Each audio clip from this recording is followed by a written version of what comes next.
Banjir bandang dahsyat menerjang perbatasan Nepal dan Tibet di kawasan pegunungan Himalaya pada Rabu 26 Agustus 2026. Bencana ini menyapu permukiman hingga kendaraan, menyebabkan ratusan orang tewas dan ribuan orang hilang. Sebanyak 165 orang dilaporkan tewas dan lebih dari 1.300 orang masih hilang, termasuk sekitar 500 warga negara asing. Sebagian besar orang yang masih hilang disebut merupakan wisatawan asing yang saat itu berada di kawasan Himalaya. Sementara di sisi Cina, media pemerintah melaporkan 3 orang tewas dan 558 orang masih hilang, termasuk 260 warga negara asing, akibat longsor lumpur di pelabuhan Girong, Tibet.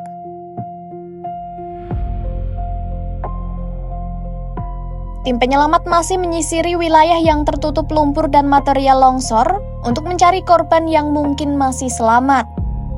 Kementerian Pariwisata melaporkan 468 wisatawan di Nepal belum diketahui keberadaannya sehari setelah bencana, termasuk 393 warga negara asing.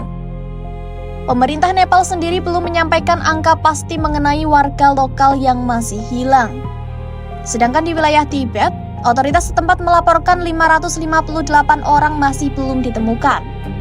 Artinya, total orang yang masih hilang di kedua sisi perbatasan telah menembus 1.000 orang.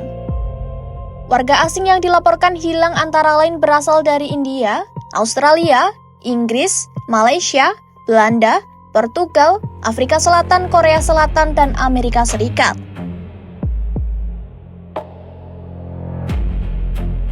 Kekuatan banjir dan longsor tersebut terekam dalam kamera pengawas dari wilayah Cina.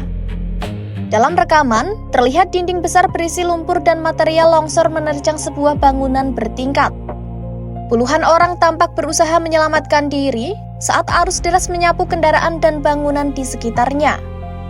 Di Nepal, banjir membawa lumpur dan material dalam jumlah besar yang mengalir menyusuri 2 sungai yaitu Botekosi dan Trisuli. Sejarawan lingkungan dari La Trobe University Ruth Campbell menggambarkan aliran tersebut seperti tsunami di daratan. Menurut Campbell, material banjir bergerak hampir 170 km menyusuri lembah Botekosi menuju wilayah Nepal bagian tengah. Sementara itu, Kepala Federasi Internasional Palang Merah dan Bulan Sabit Merah atau IFRC di Nepal, David Fisher menyebut seluruh desa dan kawasan pasar telah tersapu banjir. Sebagai respon, IFRC mengirimkan bantuan darurat berupa selimut, perlengkapan pertolongan pertama, tandu, dan kantong jenazah.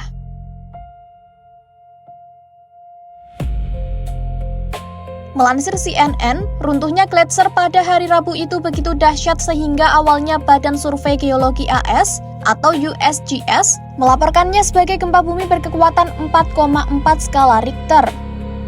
USGS pun menjelaskan, bencana di Nepal dan Cina itu dipicu oleh runtuhnya gletser, yaitu ketika bagian besar es terlepas dari gletser dan jatuh menuruni lereng. Dalam pernyataannya, USGS memaparkan analisis tambahan terhadap stasiun seismik terdekat, gelombang seismik periode panjang, serta citra satelit mengarah pada kesimpulan bahwa peristiwa seismik tersebut sebenarnya akibat runtuhnya gletser dan aliran puing-puing yang kemudian menyebabkan bencana di hilir dan bukan terjadi karena gempa bumi. Musik gamelan mengalun setiap sore di sanggar ini. Di Omah Cangkem, generasi Alpa mengenal tradisi Jawa tanpa hiruk-pikuk gawai dan sinyal. Bonang, gong, dan saron menjadi pena dan buku mereka dalam belajar nilai hidup yang kelak membentuk karakter diri. Bersama Pardiman Joyonegoro, mereka bukan dituntun tapi diajak mengenali diri tanpa melepaskan dunia bermain mereka. Bagaimana gamelan merawat masa kecil dan membawa anak-anak pulang ke akarnya? Saksikan liputan selengkapnya hanya di YouTube Kompas.com.